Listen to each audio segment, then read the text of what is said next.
What's going on, everybody? Thanks for tuning back in to another episode of Florida Prison Talk. I got my boy Fred White, Tales from the Pen. You already know. Introduce yourself, bruh. Hey, man, for those who don't know, my name is Fred White. I'm from New York City, and I got my YouTube channel, Tales from the Pen, you know? That's what's up. That's what's up. And hey, before we get started, hit that like and subscribe, man. I'm getting right into this one. For this interview right here in particular, I'm going to talk about what led him to prison in the end. But for this one right here, because I know my viewers watch mostly at the beginning, I'm going right into the Department of Corrections. And I got to get into this, man, because it's you different, man. First of all, you did a live chat the other day. A guy commented live chat and said that Fred White is the realest white dude, the realest dude I met in the New York State Department of Corrections. And the reason why I say that so much, man, because you went through Rikers Island, right? I did. You white, you a neutron, right? Neutral, definitely neutral. You know, back then, you know what I'm saying, when I went through the gang stuff started a couple years after, but yeah, I was neutral, man. Back then it was based on who you were, you know what I'm saying? It was based on, like, if, you know, the character, the person that you were, you know what I'm saying? Nowadays it's, you know what I mean? It's you know, whatever you are, you go with your people and you safe. You know what I'm saying? Back then, my time, it was a little bit different. You know what I mean? It wasn't you couldn't hide under none. You couldn't go under no umbrellas and just, you know, live like it was okay. Back then, you had to put on, man. You know what I mean? You had to you know, you had to be real to survive in them days, man. You know, the end of the age, early 90s, like it was a whole different environment than it is now. Now there's a lot of cameras, and now, you know, everything has changed on Rikers Island. Rikers Island now is like I said, there's cameras, so much security, so much, you know, so much information. Back then it was different. Back then you could wear your own jewelry, you could wear your own clothes. You can now, again, all that shit has changed. Everything has changed. So in my era to this era is a little bit different.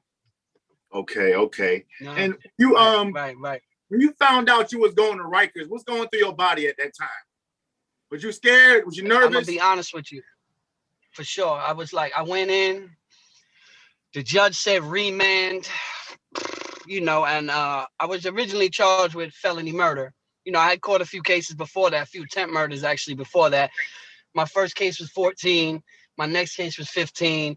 My next case was 16. And by 17, I was in prison for felony murder. I had 3 attempt murders though before that. You know what I mean? So it was my destiny. It was what it was, you know what I mean? And back then it was like, I was originally charged with attempt murder. My first one, I beat that completely. I wasn't there. The second one, I got what was called the second chance program. And the third time I got probation. And then, you know, obviously the felony murder charge. I actually beat felony murder and I blew the manslaughter. But that's the thing, like here in New York, they'll charge you with the top charge and it may seem like, oh shit, attempt murder. But by the time you go to court, mad times and stuff like that, a year down the line, you know, it got dropped to assault. And that's kind of what happened in my situation before that. You know, I got some slap on the wrist and I thought it was all love and I thought I was Superman, you know what I mean? And then when that felony murder charge came through and they remanded me and they sent me to Rikers Island, it was crazy because, you know, Rikers Island, when you get on that bus, right, and everyone's handcuffed, man, everyone's shackled, right, everyone's talking crazy, right? But as soon as you hit that bridge on Rikers Island, as soon as you turn that corner on Hazen Street and you going across that bridge, bro, all that gangster shit, all that talking shit that the bus was, you know, the whole bus was filled, it stops. It stops. Everybody's quiet.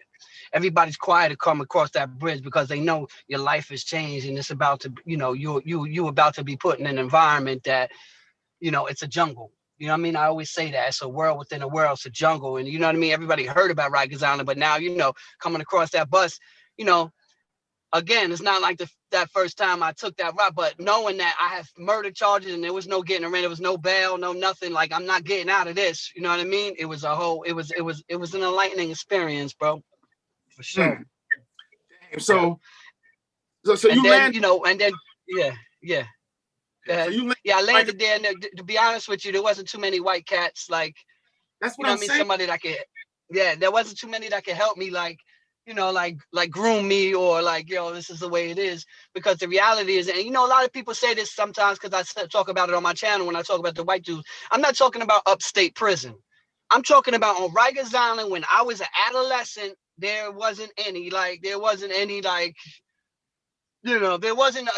somebody I could model myself after. You understand what I'm saying? And the reality is, the only thing that saved me was, to be honest with you, I play basketball. I'm saying I'm pretty good. I'm good at all sports, but basketball was one. And number two is I've been boxing since I'm 4 years old. So I was always able to, if a motherfucker be like, yo, let's play the back, he would get surprised. You know what I'm saying? You know what I mean? He would get surprised. But I took my lumps, man. You know what I mean? Especially because of my color. You know what I mean? That's just the reality of the situation, man. Because there wasn't too many of us, and the ones that were there was soft. The ones that was there was washing clothes. I don't want people to come at me crazy. I'm saying in my time, in the adolescence, when I was 17 years old on Rikers Island, there wasn't too many representing, man. And that's the truth. You know what I'm saying? Yeah. But I just carry myself. It's about how you carry yourself, man. You carry yourself with some respect, you'll get respect. But, to get that respect, sometimes you got to go above and beyond. Again, because of my skin color, like I had to go above and beyond and let people know, like, this is not what you think it is. You know what I mean? And again, I'm not no gangster stuff, not none of that. I'm just saying is that I was me. You know what I mean? And then when I went upstate, it was more of like, just knowing how to move, just knowing how to get along. Not everybody goes upstate and has these rah-rah gang stories that they were in, killing people and doing all. Not everybody's like that, bro. Everybody, as you already know, you know what I'm saying? Everybody does their bids differently. Everybody, you know what I mean? Some people go in and have smooth bids. That don't make them soft. That just means they know how to move. You know what I mean? And again, I did get in my trouble. I did get in a lot of little things, but that was because it was the environment I had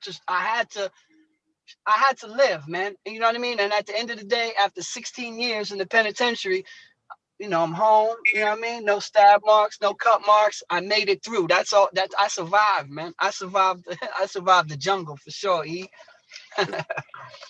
and it's because I never even hear about white boys doing videos, even speaking about Rikers Island. That's what's so crazy. So when you got on the island, man, Fred, how long did it take for you to get in your first incident? Do you remember your first incident on the island?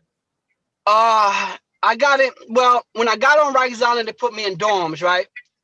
And then what happened was they came and searched, and underneath my bed, which I had nothing to do with, and it was a dorm, it was a modular. They lifted my towel, and there was a hole. So they labeled me an escape risk. So right away, I went to the cells. They would never let me back in the dorms. You know what I'm saying? Like they labeled me through my whole shit like I was in some type of escape risk when I didn't know nothing about that hole that was in the floor. That's the truth, right? When one of my first times, I got into so many, but one time, me and this kid, he had a big mouth, right? And I was what was called a nighttime suicide in the Bing. I was in the Bing. I had gotten into some trouble. I got into something with the police. They sent me to the Bing, right, which is solitary confinement in adolescence. And I was a night suit. Like they used to let me out at nighttime.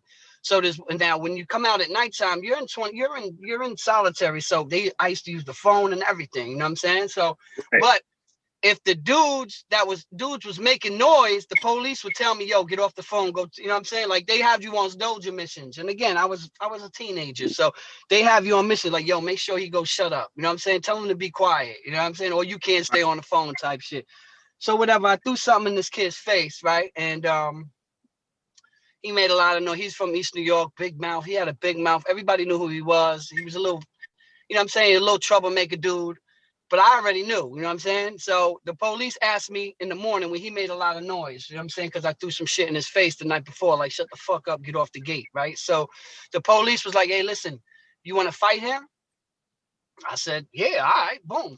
They literally let us out, like gladiator shit. Like, you know what I'm saying? The police sit around, lock him out, lock me out, and everybody just on their gates banging, yo, you know, some people taking sides. Yeah, it's like that, man. It was definitely like that. It was a whole different environment. It was like gladiator school. That's what they called it. And you know what I mean? That was my first KO. You know what I mean? You know what I mean? He got dry. I'm not saying it like that. I'm just saying that was the first one. You know what I mean? And then, you know, a bunch of other times, like over the phone. You know what I mean? The phone is a big thing on Rikers Island. That's what I'm going to ask you. And this is a two-part question. Yeah. I heard the phones was very big on Rikers Island, but How was it getting on the phones as a white boy, man? Was it much harder for you? In the beginning, I was playing my over the position. phone? In the beginning, I played my position. You know what I'm saying? I got on when I could, blah, blah. That's the way it goes. But as you stay in the house, you know what I'm saying? I remember the first house where I really had phone time, right? Some shit had happened. Some shit jumped off. I was in the house for a few weeks, whatever. I was situated. Everything was good. A bunch of dudes got into it over the phone and they all left. So half the house left. So I was like, yo, listen, man, I'm claiming XYZ on the phone. I'm claiming 6 to 6:30, whatever it was. You know what I'm saying? Right. Then other dudes was like, all right, because dudes had left and vacated their phone time. You understand what I'm saying? When the riot happened, dudes left. Dudes, they was fighting over the phones already. So those dudes that all had slot time, now the dudes that's still in the house was like, yo, I got such and such time. I got his time. That's how it was. So now, though, new guys are coming in now. I told you, half the house left. Now new guys is coming in. And, you know, dudes was like, yo, who got this time? Who got that time? Oh, the white boy got that time? Yo, I want to fight. You know what I'm saying? So that's how it was. You had to go to the back and fight for whoever, you know what I'm saying? Like if you wanted their time, if you wanted like 7 to 7:30 and you felt that sun was soft or you knew him from somewhere else, you just take it. But if the dude want to fight, dudes will give you a fair one. You go to the back. We used to call it the Zanzibar. Play the back, play the Zanzibar, play whatever, the bathroom. But we used to have this little side little thing where the police didn't see, and we would fight. You know what I'm saying? That was my second KO. You know what I mean? Okay. You know what I mean? Dudes, yeah. So, dude, you know what I mean? Dude tried to come in. I remember B-Lover. I never forget him. He's from Queens, and I'm from Queens. So it was like, but again, it was just the skin color. You just felt like, yo, he a white boy. You know what I mean? I got to take his time. And it didn't happen, you know what I mean? But that's how it was. Like if you wasn't willing to fight, bro, if you wasn't willing to like cut, if you wasn't willing to stab, if you wasn't willing to smash somebody in the head with a mop wringer when they ain't looking, yeah, because it's, you know what I mean? And there it's all, you know, it's I know you've been to real war, you know what I'm saying? I know you've been to real shit, but it's all, you know, what that saying is, you know, it's all fair in love and war, man. Like whatever it is, a motherfucker beefing with you. You know what I mean? You hit him in the head with a mop ring. Motherfuckers ain't going to be like, you snuck him. Motherfuckers will be like, hey, that's just the way it goes. You got to be on point. You know what I mean? That's right. And that was Rikers Island back then. And I stood on Rikers Island there 3 years before I went upstate. God. So, you know, yeah. You know what I'm saying? Like 2 years, almost to 2.5, something like that. I was on Rikers Island and shit before I eventually, you know, blew trial. I actually beat murder charges, blew the manslaughter. I got sentenced and then they sent me upstate. And that's a whole different world. Okay, now it's perfect segue. But let's get into upstate. Uh-huh. What was your first facility? Upstate was a little different. Upstate was a little different, and you knew it was different when you pulled into the block, when you pulled in from Rikers Island, and you knew, and you saw all them big country, you know what I'm saying?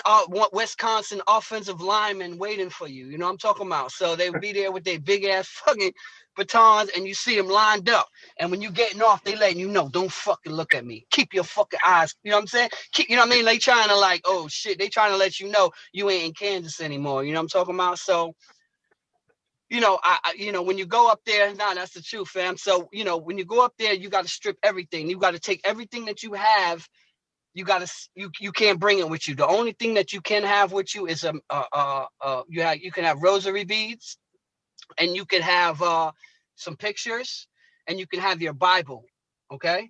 Now the Bible also served as different things. The Bible also served as your address book, because when you're coming up from Rikers Island, you know when you go upstate, they take everything because now you're considered state property. You can't have nothing with you that you came up here with. They give you 3 pairs of green pants. They give you 3 pairs of green shirt. They give you 3 t-shirts, 3 underwear, 3 socks. They give you a pair of what's called state boots. Everybody has state boots, right?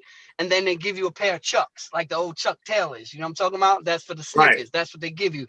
And they take everything. So your Bible is your address. Is also, you know what I'm saying? So when you want to write people or you want to call somebody, you keep it in the Bible because they can't take it. You feel me? So that's how it goes. And then what they do is they spray you down. They de-lice you.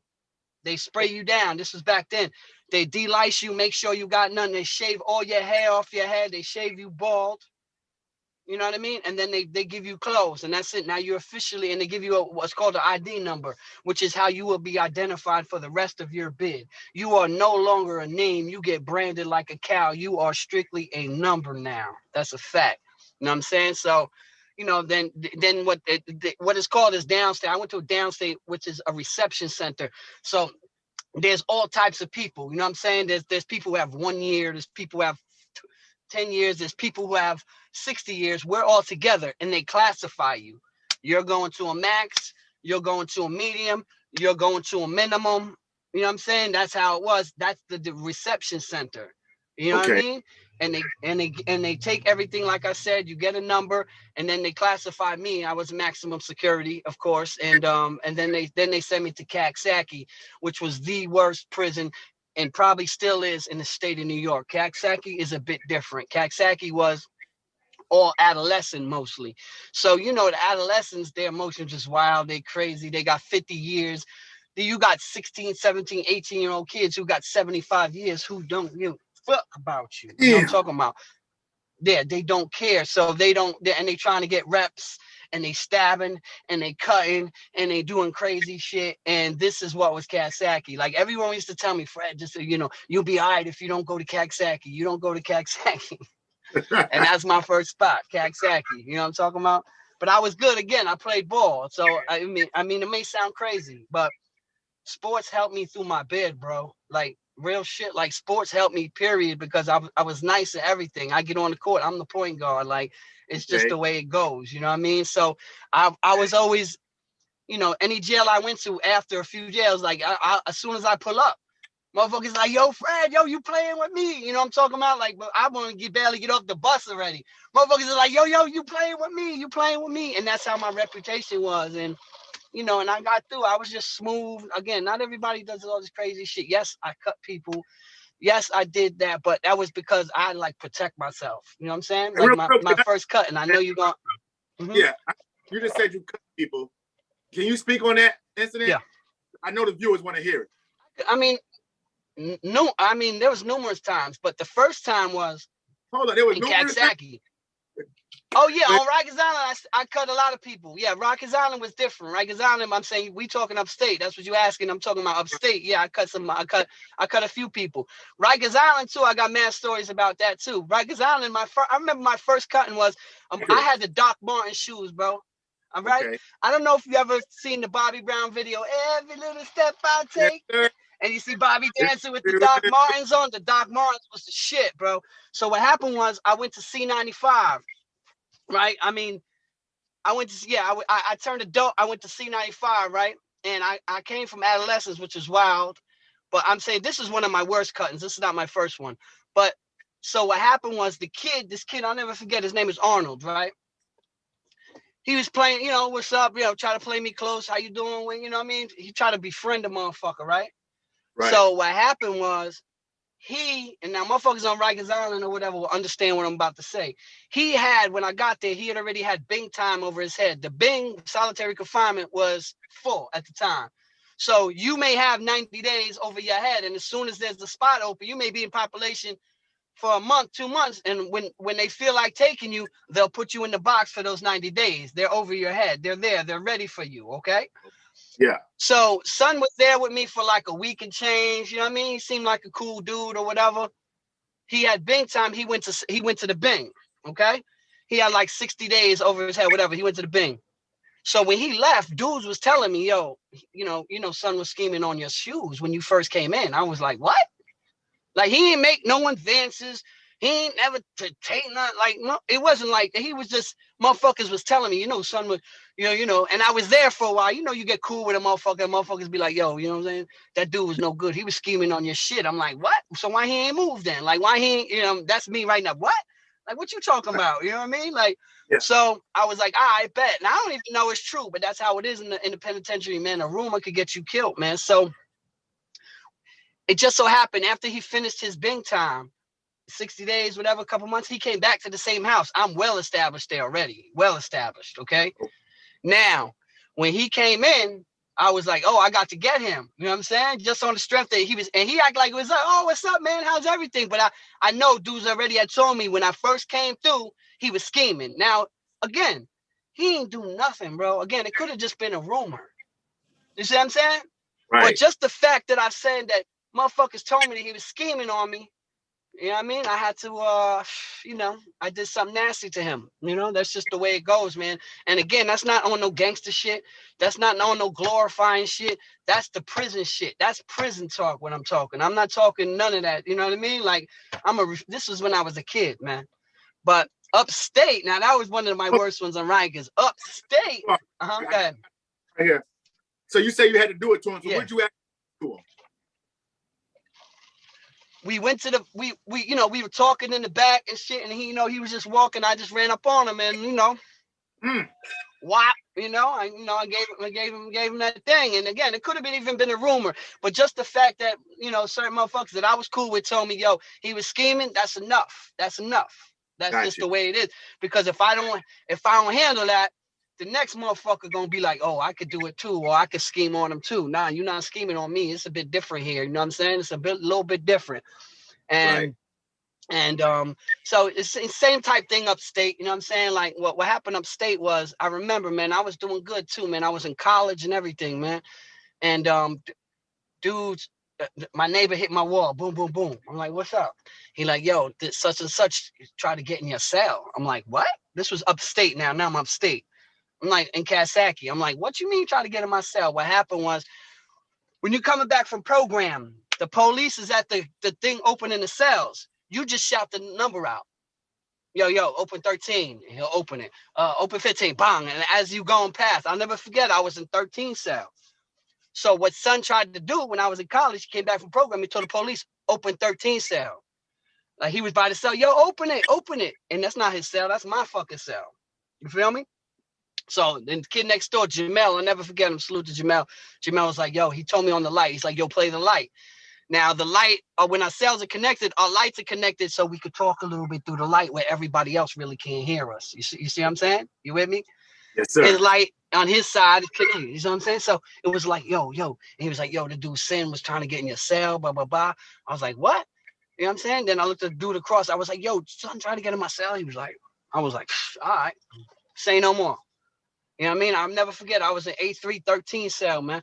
And A3 is on the 3rd floor. So you gotta, when you go in the chow, they let everybody out. And then there's a police up top and a police at the bottom. There's no police in the middle. There was no police on A2. So it goes A3, A2, A1. Okay? A1 is the flats, and that's where you line up and you go to chow. You go to you go to the yard. You do any of that. So he walked in front of me, you know what I'm saying? Act like nothing. He walked in front of me, you know what I mean? I waited till we got on the 2nd floor, and I did it backwards because I was supposed to hit him with the bleach bottle first and then cut him. Oh, okay. I used to keep a little bleach bottle. It was like Visine. Right. I used to keep it. I used to put bleach in it though, so in case I got to spray somebody in their eyes and then get them. You know what I'm saying? So I did it backwards though. Like I cut him and he turned around and then I sprayed him and shit. Instead of spraying him first and then cutting him, but whatever. I cut him and then I sprayed him with the bleach bottle and shit. And I got away with that. You know what I mean? So I got away with that one and shit. And then, nah, he ain't tell. He ain't tell. That's the thing too. You know what I mean? The thing is that when motherfuckers tell, you're never going to see him again. Because what they do is if you cut somebody and y'all whatever, they put a separation on y'all. Like if you tell, like such and such cut me, they're going to put a separation so that you guys never bump heads again. They'll make mistakes. They do. But it's a separation. In other words, when you go to, you're not supposed to be in the same jail with this dude. You see what I'm saying? But if you don't tell, you're going to leave, right? And then now you have a chance to get your attacker back because they may just send him to the jail you at. You see what I'm saying? So if you hold it down, you got a chance to retaliate. You know what I'm saying? And that's what happened. I never seen son again. I'm just saying is that's how the New York State goes. If you cut somebody and you get caught or the person tells on you, they put an automatic separation. You're never going to see that person again. But if you don't tell and the administration don't know, you might bump into them again. Gotcha, you with me? So that was my first one up there. And I was in college too.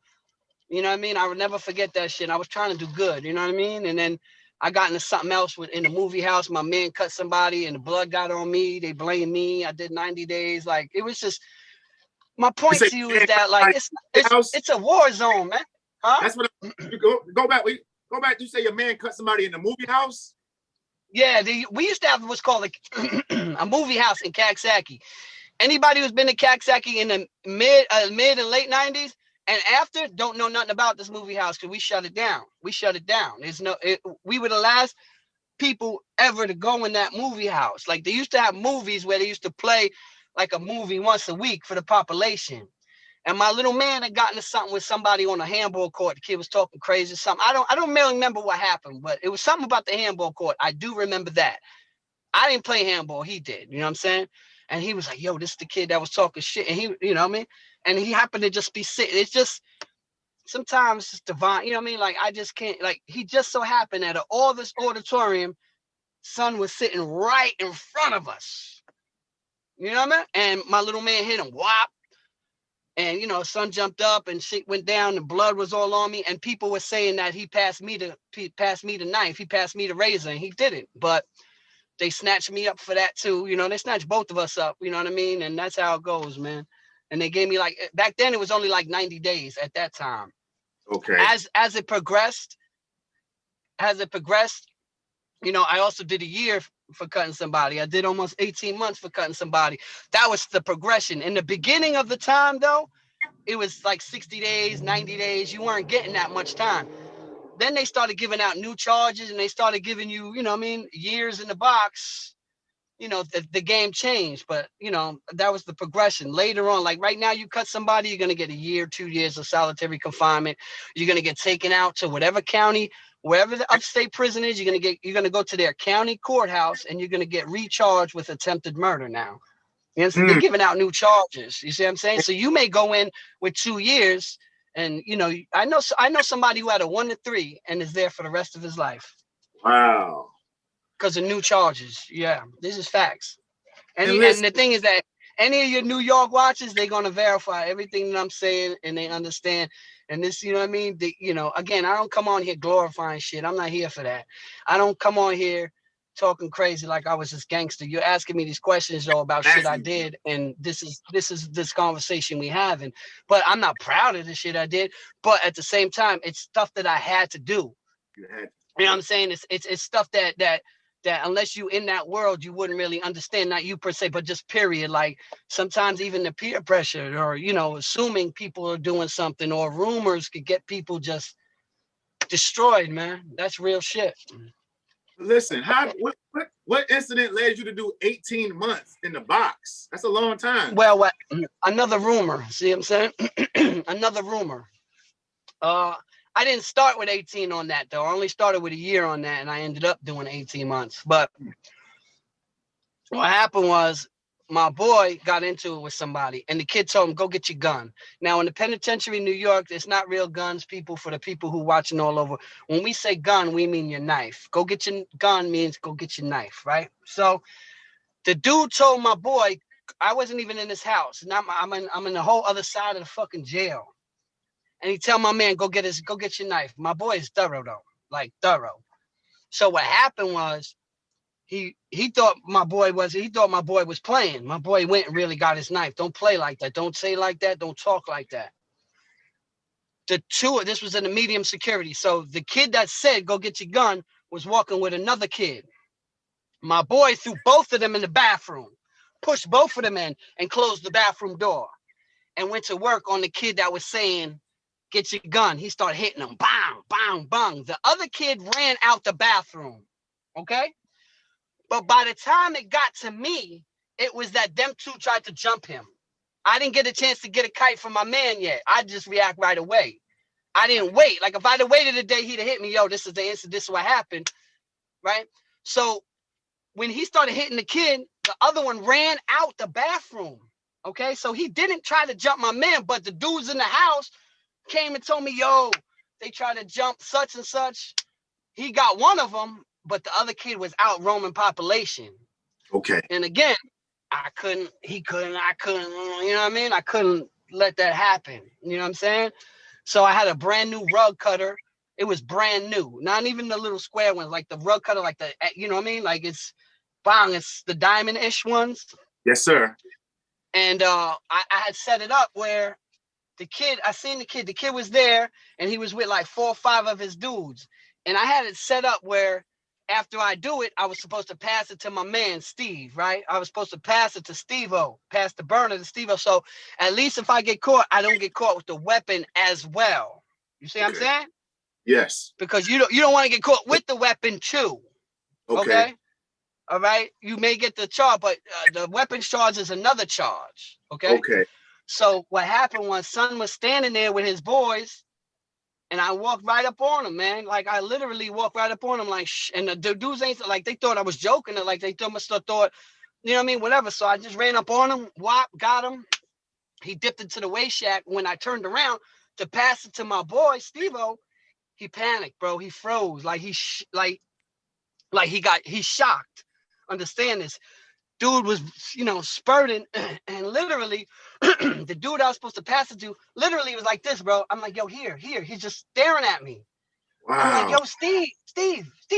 Like he was in shock, even though he knew it was gonna happen. Got you. Yes. Not everybody's, built the same, man, and that's just the way it goes. And I don't hold nothing against him. He's on my Facebook and shit. We cool. He out here now. You know what I'm saying? But he froze. He froze. You know what I mean? He gonna see this. He know. And I ended up having to, ditch the burner and shit like that. And then the police. What happened was on his deathbed. This is how they wrote the ticket. I had a ticket on his deathbed on the way to the hospital on his death because they thought he was gonna die.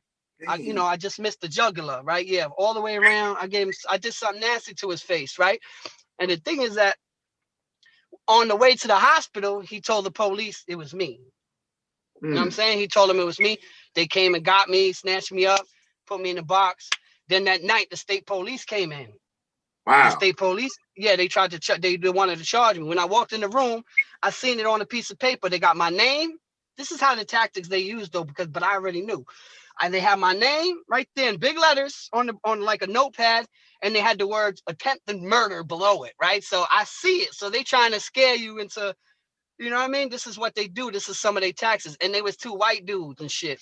So they were like, they start with the bullshit talk and boom, boom, boom. And, we know it's hard for a white guy in here. So tell us what happened. I'm like, I don't know what happened. I don't know nothing about it. I wasn't there. I don't know why he would say it was me. They're like, listen, if we find out it's you, okay, and we come back, if you see us again and we come back, we're going to charge you with attempt murder. We're going to give you another 8 and a third to 25. They said, but if you tell us what happened now and we walk out of here, it'll just be that. It'll just be something that happened in jail. I said, so you're telling me is that if I tell you I did it, you're going to let me go? They said, yeah, that's pretty much what we're saying. I said, it wasn't me. You know what I'm saying? It wasn't. I mean, ain't no tear the fuck out of here. You know what I mean?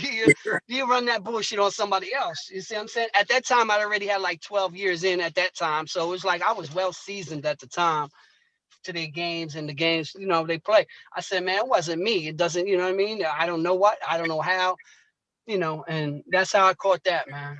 I ended up going to the new solitary confinement boxes. They started these new double bunk boxes where you don't leave your cell at all. Even the rec pen is in the back of your cell. The shower is in your cell. They control that. They put it on for every couple days. They'll put your shower on.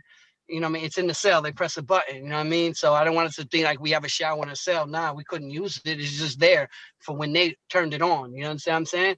And it was like one of those. It was one of those places where even on a visit, I had to go shackled like this. You know what I mean? To see my family. Like I couldn't even, like trying to drink my tea. They would have to feed me type shit because everything was handcuffed. Like this was that. And again, I'm not glorifying this shit. I'm just saying this is the shit that happens. And I need these kids to understand that when you're doing wrong, you can only do wrong for so long, man. And this is the shit that's waiting for you, man. This is the, this is the type of environment that's waiting for you. You know what I mean? And this is why I do my channel easy. And this is why I tell these stories. I do them with a purpose. It's not to big myself up. It's nothing like that. You know what I'm saying? It's zero like that. is to let these kids understand what's really waiting for them, man. What really happens in the penitentiary, what really goes on Rikers Island. Like, it's not what your uncle's telling you. It's not what your cousin who came home and said, yo, it's nothing, and they glorify. It's not that. They lying. You know what I'm saying? Even if nothing physical happened, you can't tell me mentally and emotionally shit didn't happen. You can't, you know what I mean? Let's just keep it funky. You know what I'm saying? You can't tell me that, you know, getting naked in front of another man after every visit easy and bending over and spreading my ass cheeks so the next man, this police, can look up my ass to make sure I don't have nothing on my ass. You can't tell me that that's not humiliating, bro.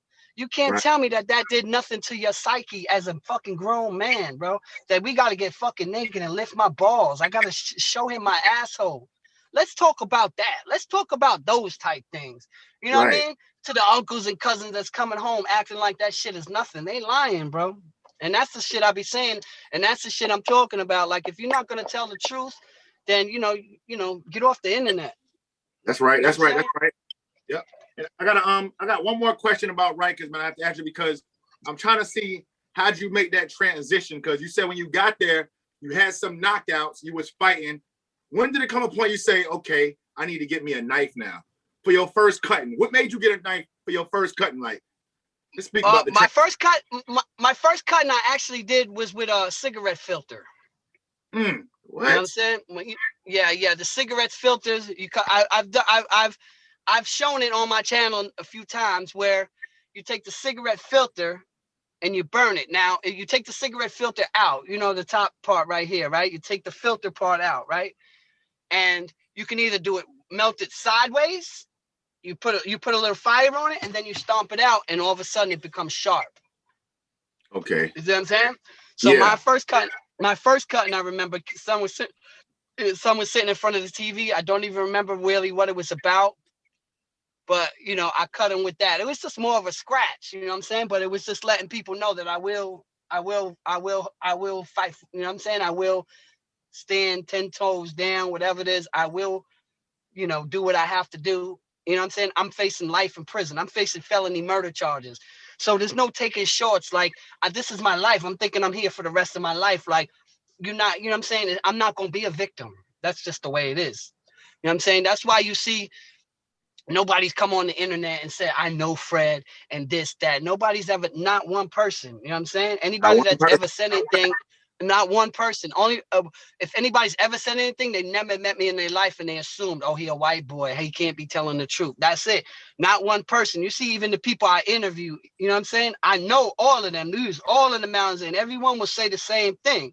So again, I'm not glorifying. I'm not bigging myself up. I'm just saying is that you got to carry yourself with a certain, you know what I mean, chip on your shoulder. And to be honest with you, Easy, I still got that chip on my shoulder. You know what I'm saying? Like I always say, the lion in me is dead. It's, you know, I mean, he's not dead. He's just asleep.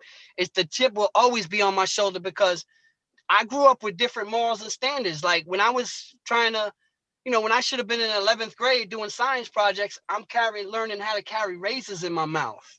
You see what I'm saying? I'm you know, the morals and standards when you do that much time is a little bit different. You know what I'm saying? And even coming home, it was hard to adjust because when people out here are disrespectful, man. People just in general are disrespectful.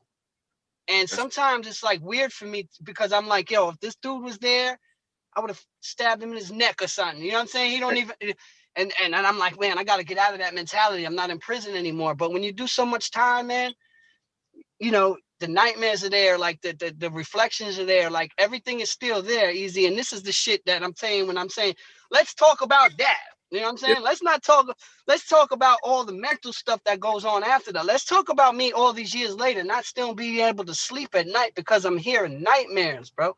You know what I'm saying? I'm hearing nightmares of, you know, the police beating people up or just, you know, mental illness inmates just killing themselves and cutting themselves and screaming and banging on the gate. It's like, it's trauma, man. It's trauma, and that's really hard to get over, man. You know what I'm saying? And this is the stuff this is the stuff I'm trying to portray to people so that they understand.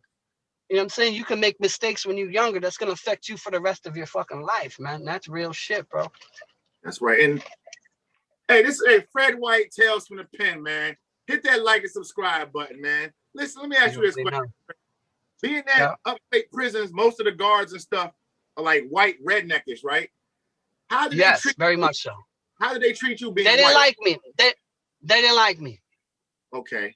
And that was another thing. I was always, it was that side too, because, you know, I talk a certain way. I grew up a certain way. I grew up listening to rap music. I grew up, like I carry myself in a certain way. And for me, I don't see color. Like I don't know, all my people I got, we're black and Spanish, Right. and you know what I'm saying? And of course, there was a cool few white boys that I was cool with, but the majority, even the older motorcyclist gang-ish type white boys, they didn't like me because I played basketball.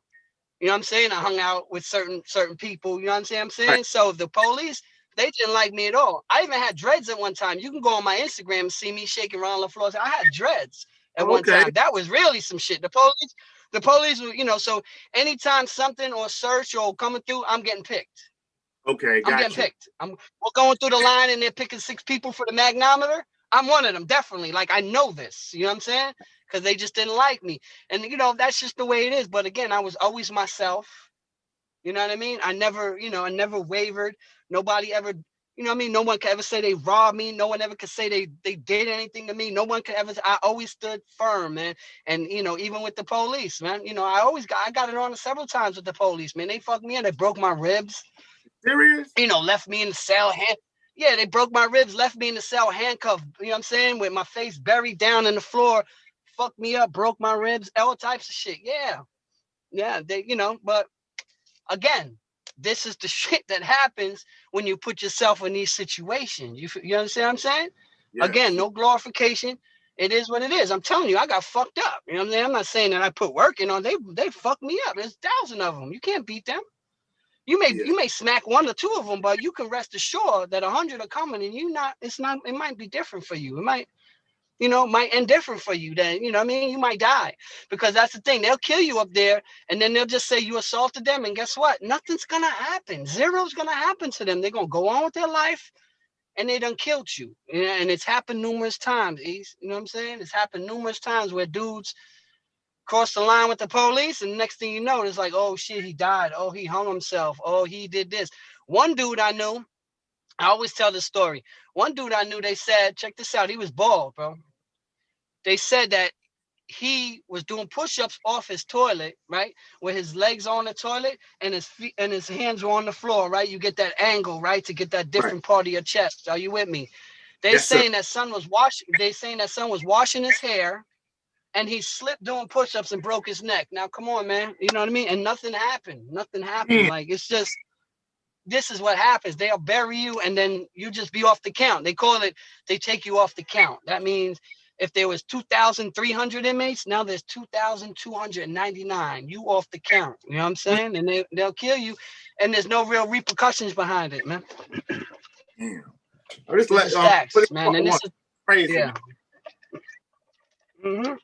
I hate and that's how it is, man. That's pissed me off so much. Nah, I know. I know. And that's the Go ahead, man. Damn. Right. Nah, I know. Shout out to Rye, you know what I'm saying? But shout out to your brother. But I'm sure you've heard all of this. I know we doing this for the show, but I know you've heard all of this type shit, you know what I'm saying, with your brother, being where he is for almost 20 years.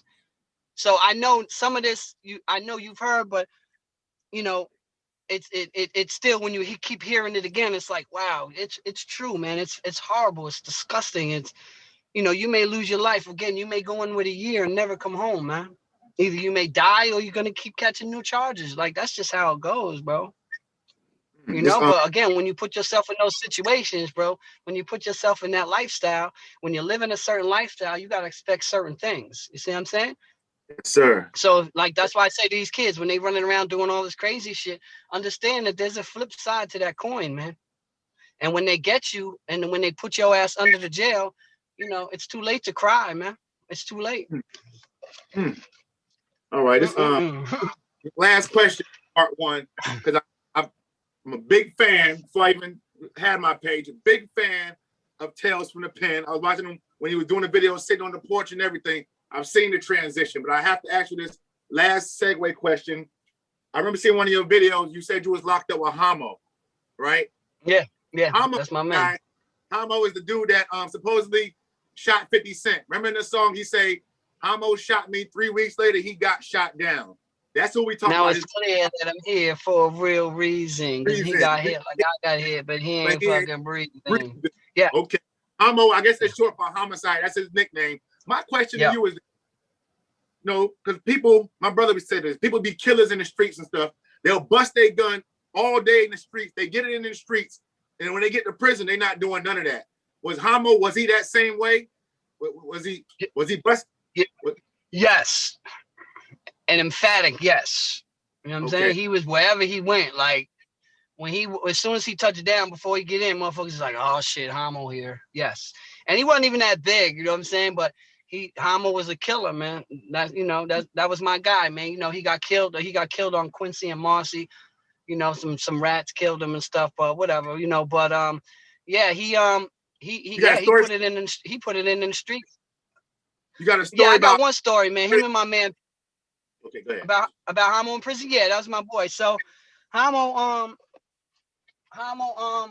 how he left the jail was how he left me. Actually, last time I had seen him was my man Perry. Shout out to my man Perry in North Carolina. Perry and this other kid named King. King had some gold fronts in his mouth. Some shit had happened, whatever. So when the kid King was talking crazy about Homo, they was in another house together. And King was in another house.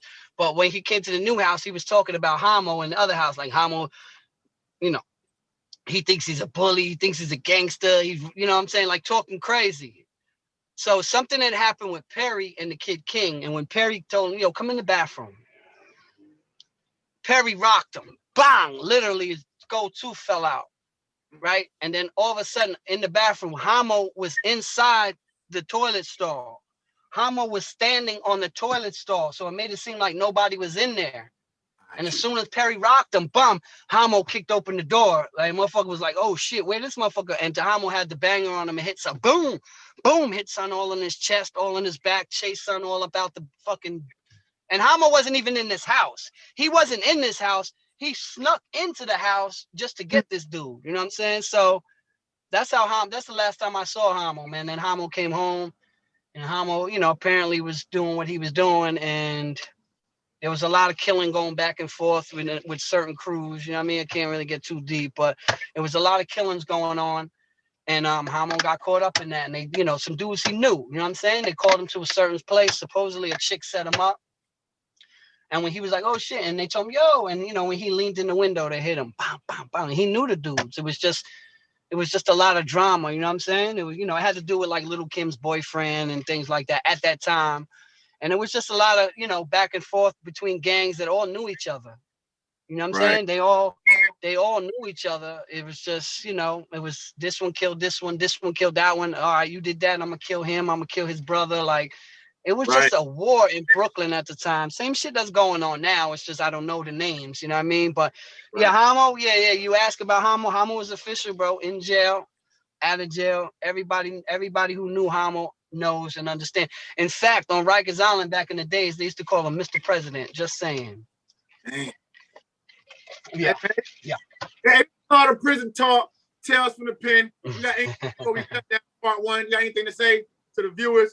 Nah, just go mess with my channel. My Instagram is Tales from the Pen. My channel is Tales from the Pen. Go subscribe, hit that like button, and I love what you're doing, man. Cause I don't really do too many of these. If you notice, I only did about 5 or 6. Honored.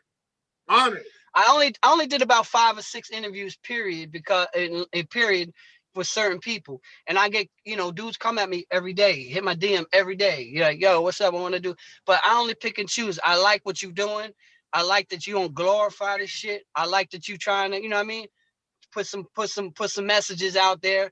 And, again, I don't mess with everybody. Even your man, you see what I'm saying? I said, nah, I got to do easies first before I do any Florida. You know what I'm saying? Right. And salute to all the Florida channels, you know what I mean? Salute to everybody got a YouTube. Anybody that got a prison channel, do your thing, man. But just keep it authentic, man. That's all. That's right. Hey, let my viewers hear that experience quote, man. That message you leave at the end of your video. Can you say it to them?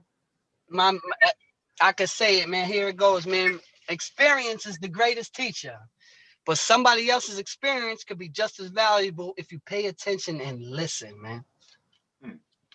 Hey, easy. All the prison talk. Red, white, Tales from the Pen. We out of here.